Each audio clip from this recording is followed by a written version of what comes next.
Interestingly, however, the AHA experts do not make the same efforts at all to scrutinize the trials that do support their hypothesis. If I'm going to err, it's going to be with saturated fat, a natural substance that human beings have been living with and evolving with since the beginning of time. People listen to this, and they're acting like juveniles. They have this idea that they can't let go of, and damn it, I'm right. And I'm going to skew it to show that I'm right. But you know what? This isn't a game. They're not cheating at a game right now. All right? People's lives are at stake here, and people and industries are at stake here. Millions and millions of people's health are at stake here. They're telling people to get rid of what is seemingly natural to human beings, instead eating things that are not natural. That is not something we evolved. We don't know, but God, if we don't know, don't make those kind of huge recommendations like that. It's scary.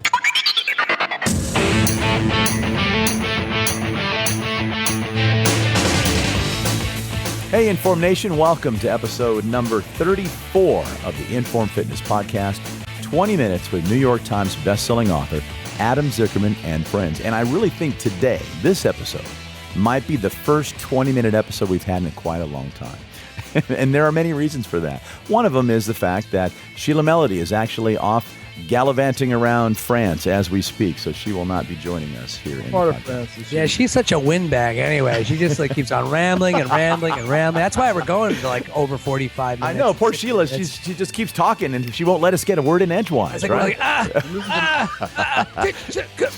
She is throwing things at her radio right now, listening to this. Listen to Mike putting down Sheila without her here to defend herself. Honestly, it was supposed to be really ironic because we all know that I got nothing to say and keep talking now. And Sheila's That always was just funny jumping. because Mike didn't think I was being sarcastic. Well, of course, for those of you who are new to the podcast, the voices So you my are wife hearing. always tells me. She always has to explain me. Well, I wasn't prepared to defend myself, so that's why I just sort of just did. pivoted. You're hearing the voice of Mike Rogers, the general manager of Inform Fitness there at Inform Fitness There goes headquarters. the 20 minutes. the real windbag of this podcast.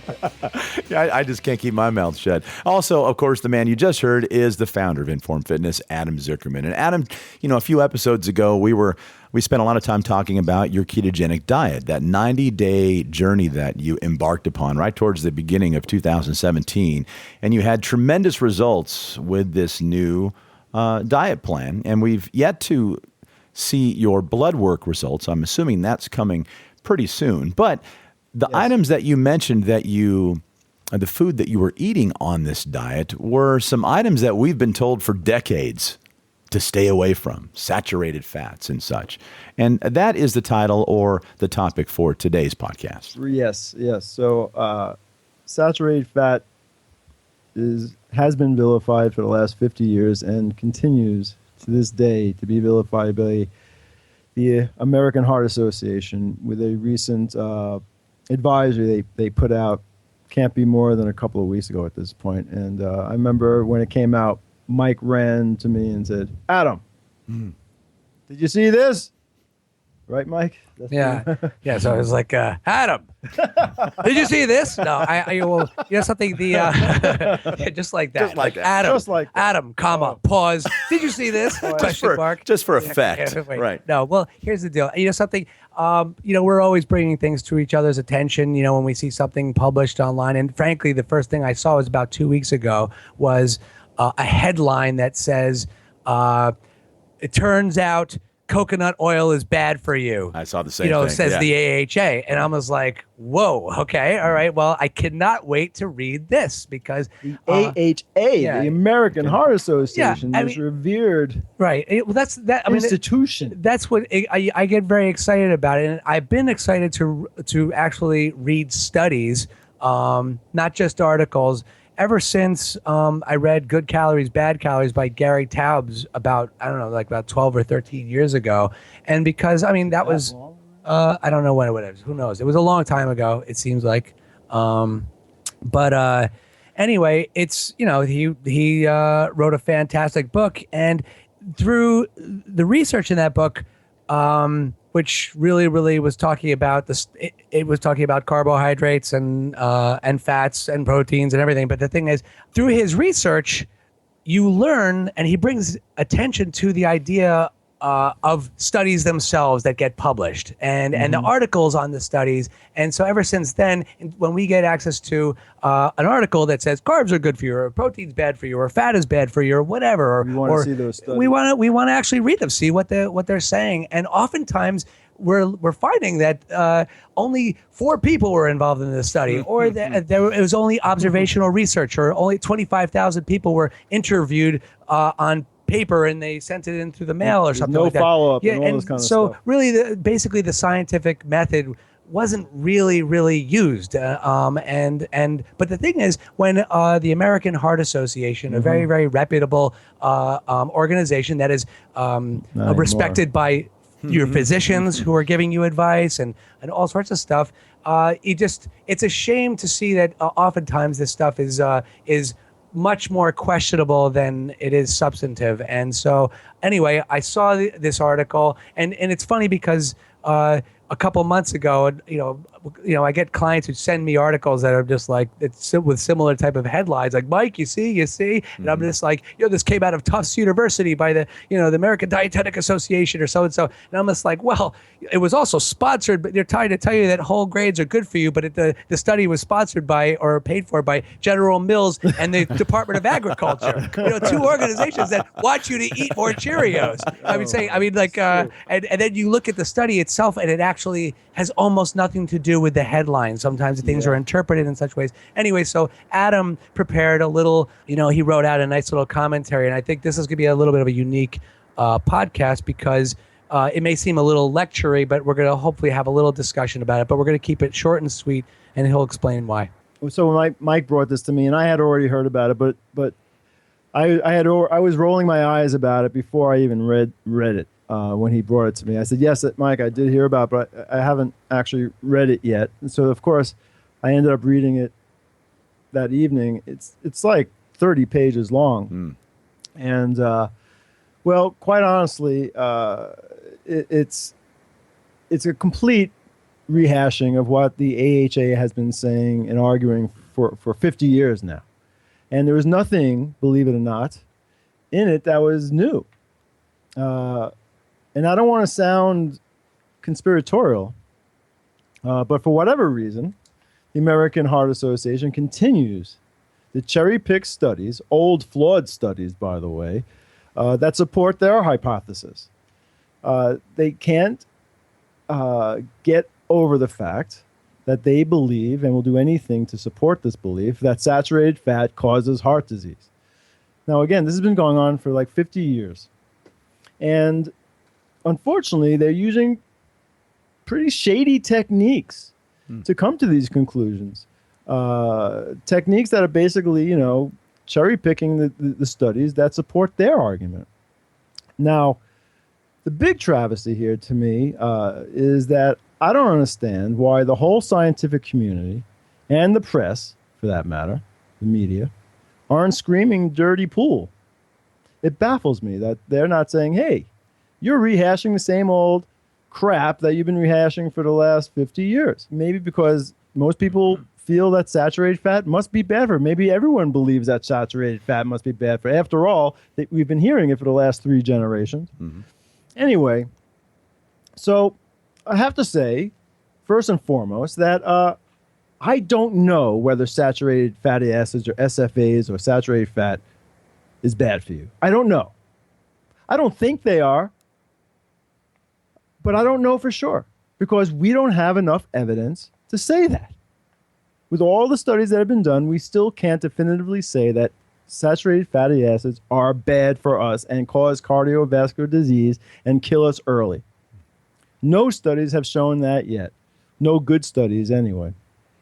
But the thing is, the AHA doesn't know this either.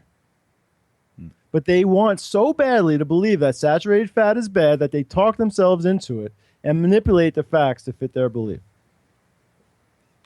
Therefore, the AHA included only the research that supported what they know must be true, and that is saturated fat is bad. Now, the AHA concluded that only 4 clinical trials, have ever been done with what they say sufficiently reliable methodology to allow them to assess the value of replacing saturated fats with polyunsaturated fat. And they've concluded, by the way, that this replacement will reduce heart attacks by 30%. 30%. That is such a huge number to say and advise people and tell people based on such horrible and selective clinical trials. Now, the AHA experts have systematically picked through all the other studies and found reasons to reject all the studies that didn't find such a large positive effect, meaning that 30% reduction in heart disease, including a significant number of studies that happen to suggest the opposite. That saturated fat definitely does not cause heart disease. For those trials, they rejected them and told you why they rejected them, that they were flawed for this reason and that reason, bias, not blind studies, the sample sizes are too small. And that's fair enough. They're correct. Interestingly, however, the AHA experts do not make the same efforts at all to scrutinize the trials that do support their hypothesis. Included in some of those studies that they rejected to include in their hypothesis are the Minnesota Coronary Survey, the Sydney Heart Study, and the largest single study ever conducted so far called the Women's Health Initiative. All rejected because they had flaws in their research. And by the way, these studies happen to all refute the hypothesis that saturated fat causes cardiovascular disease. Coincidence? I don't think so. Now, the measly 4 studies that they did use to support their hypothesis that saturated fat is bad are, first of all, old studies. They were all conducted in the 60s. One of them, for instance, is called the Oslo Diet Heart Study. So I did some digging about this Oslo Diet Heart Study, and lo and behold, Gary Taubes, who Mike just mentioned, did the digging for us. Gary is the author, like we said, of Good Calories, Bad Calories, and is pretty much the national face, maybe even the worldwide face, for pointing out how poorly these studies have all been done and how we have this worldwide bias against saturated fat. Anyway, what he found about the Oslo Diet Heart Study are the following. First of all the subjects of the Oslo Heart Study were at high risk of heart disease or had already had some kind of heart attack or episode. All right, so all the subjects had heart disease. The subjects are randomly put into 2 groups. Half of the patients ate a low saturated fat and high polyunsaturated fat diet with intensive counseling for years, continuous instruction and supervision. The control group ate whatever they were supposed to eat. This is a Norwegian diet back in the 60s with no counseling. No counseling. I repeat, no counseling. The control group got no counseling, but the high polyunsaturated fat and low saturated fat diets had intensive, their words, intensive counseling. It wasn't a blind study. All the physicians involved also knew whether their patients were assigned to either the intervention group or the control group. And the intervention group, by the way, it turns out, thank you to Gary Taubes uncovering this, the intervention group also ate half the amount of sugar of the control group. Half the amount of sugar. And by the way, the intervention group were eating less than 50 grams of sugar a day. That's practically a ketogenic diet, by the way, to have that low. Now, one group gets a healthy diet and intensive counseling for years. The other group gets nothing. In science, this is called performance bias. And you have to watch out for performance bias. And it's the equivalent of doing a drug trial without a placebo. It is literally an uncontrolled trial. Despite the randomization, It was an uncontrolled trial based on these facts. And we would never accept a trial like this for a drug. But we are for diet. Now, not only that, but the variables were more than one, there was more than one variable changed here. If we found out that they were eating half the sugar, now we don't know if it's the fact that they were eating or not eating saturated fats that caused this drop, or maybe it was the fact that they stopped eating sugar that caused this drop in cardiovascular disease. So we don't know. This study needs to be rejected. And they rejected all the other studies for reasons less than that. But they didn't reject the Oslo study, and it needs to be rejected. Now, there was another study that they used out of the four. Was called the Predimed trial. Yeah. Excuse me. Right? That's a big trial, obviously. Yeah. Predimed trial.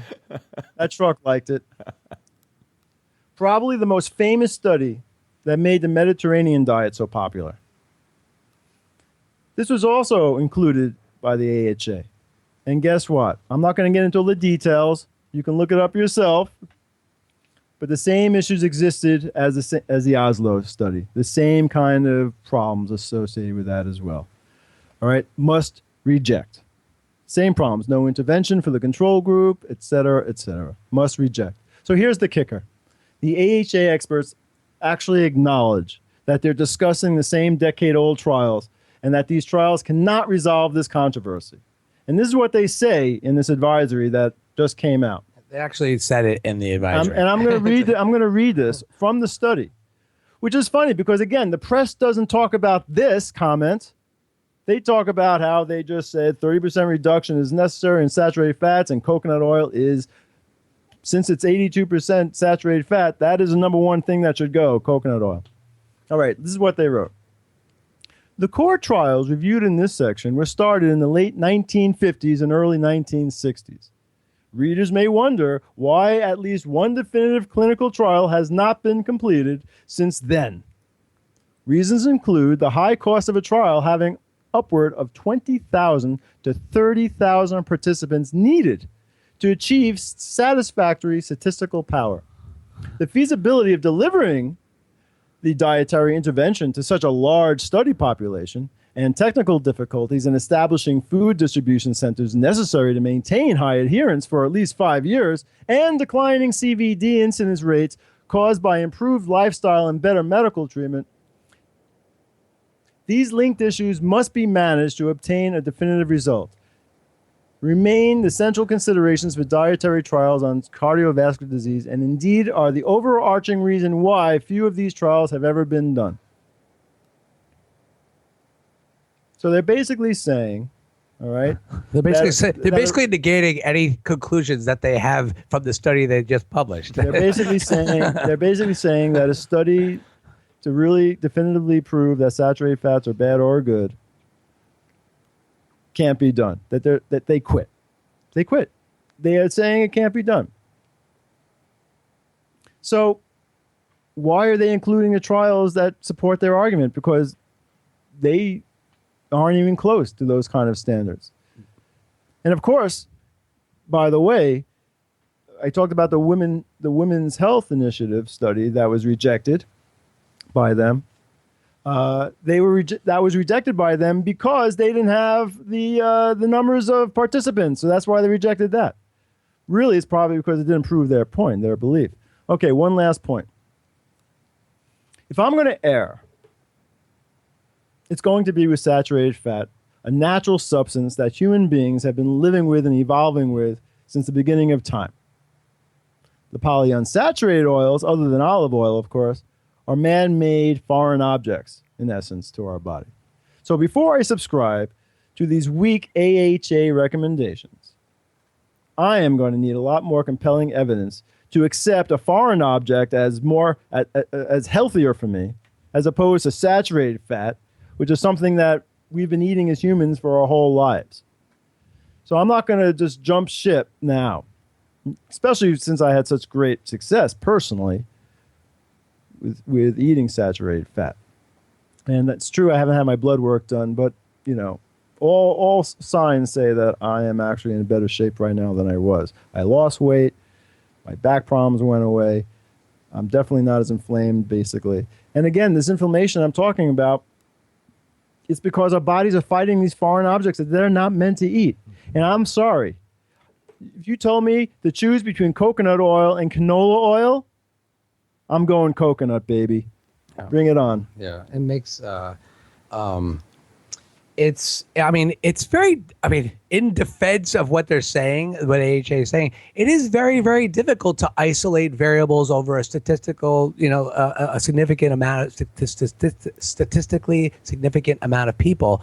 But Adam was just mentioning, he's like, if I'm going to err towards one thing based on what we see and what we can, infer from what's in front of us, it makes a lot more sense to at least go towards something like that. And that's what basically they're showing us in this study, is that they haven't successfully been able to isolate this variable and show the ramifications of it. They can create all sorts of correlative evidence, but really that's what they should be saying, is AHA has found some correlations that saturated fat may be bad for you, but we have not proven it. And in fact, there are certain situations where people have had ketogenic diets with high saturated fat and have had very successful results in improving their cardiovascular system. But they rejected those. They rejected those studies, Yes. even though because they were flawed. Yes, not that their studies aren't flawed. The ones they're using, they're not flawed, but the other ancient. ones are. Yeah. Right. I'm just saying, it's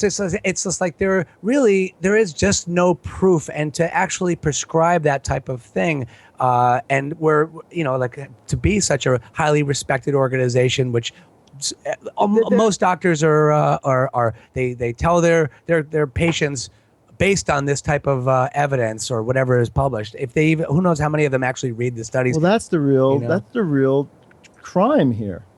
I mean, people listen to this. I mean, and they're acting like juveniles. They have this idea that they can't let go of, and damn it, I'm right, and I'm going to skew it to show that I'm right. But you know what? This isn't a game. They're not cheating at a game right now. All right. People's lives are at stake here, and people and industries are at stake here. Millions and millions of people's health are at stake here. They're telling people to get rid of what is seemingly natural to human beings, instead eating things that are not natural. That is not something we evolved. I mean, like, we don't know. But God, if we don't know, don't make those kind of huge recommendations like that. It's scary, and it really scares me. Yeah, and the thing is, it's the conclusions. There's a context. For example, saturated fat actually could be bad for your cardiovascular system if it is in the context of eating a lot of carbohydrates. Seriously, We don't know if it's bad because it's in the context of carbohydrates. It was just the carbohydrates themselves. Correct. We don't know. We don't know. When you're changing all these variables, that's the point. We don't know. I mean, who knows if it's bad? I don't think it is bad for us. All right? The onus is to prove that saturated fats are bad for us before you tell us not to eat them. So where are those studies? Where are those studies as to whether or not the combination of various foods? They are right. They are right by saying that it would take a huge, huge effort. I mean, Gary Taub started Nusi to really try to raise money to do a study that will once and for all, try to get to the bottom of this.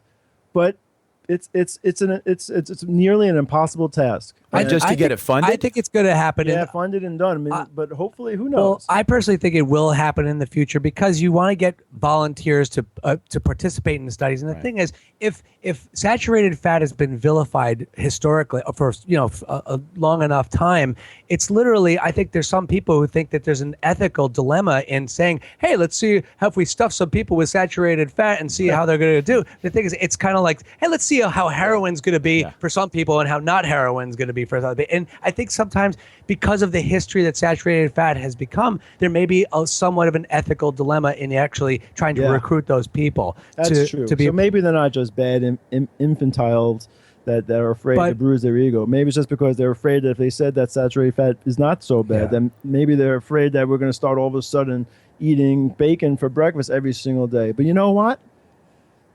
Well, that might be okay. I it's mean, compared to eating boxes of cereal every day. More and more every day. There are more and more people having a paleo style lifestyle or a ketogenic lifestyle, and we're seeing a lot more people who are doing these quote unquote alternative diets that are actually people are having incredible health benefits from it. And so I think and we're going to interview one of those people, by the way, Annie.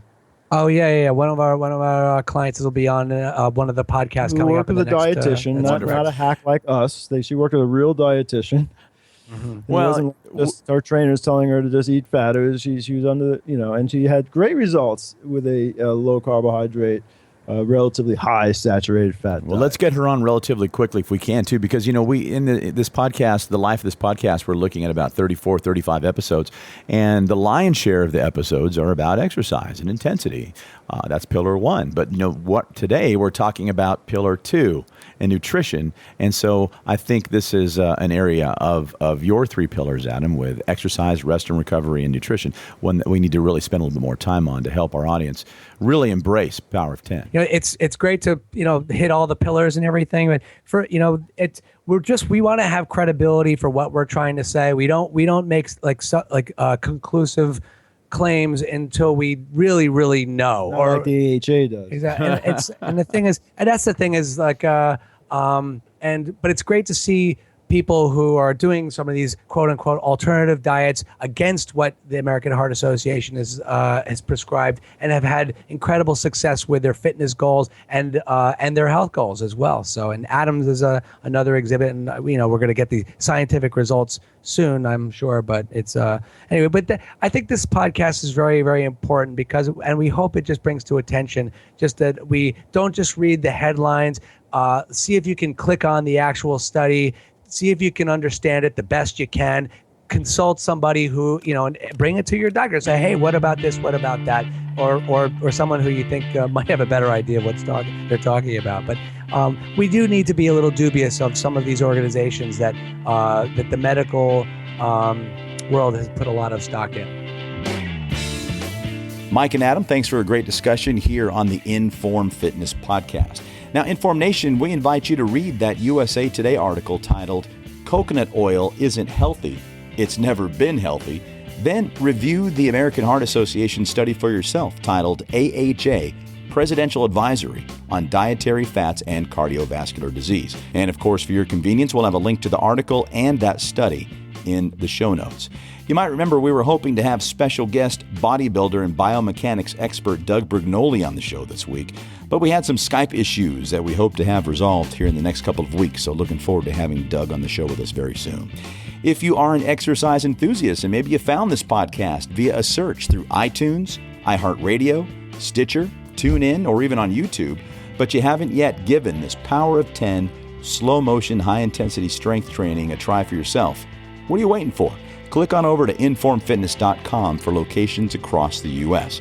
Now, if you're not near an Inform Fitness location, you can click the link in the show notes, and that will direct you to Amazon so you can pick up Adam's book, Power of 10, the once-a-week slow-motion fitness revolution, because inside the book, you'll find several demonstrations of exercises that you can perform in the comfort of your own home or even at a local gym. Thanks again for listening to the Inform Fitness Podcast. And for Adam Zickerman, Mike Rogers, and Sheila Melody of Inform Fitness, I'm Tim Edwards with the Inbound Podcasting Network.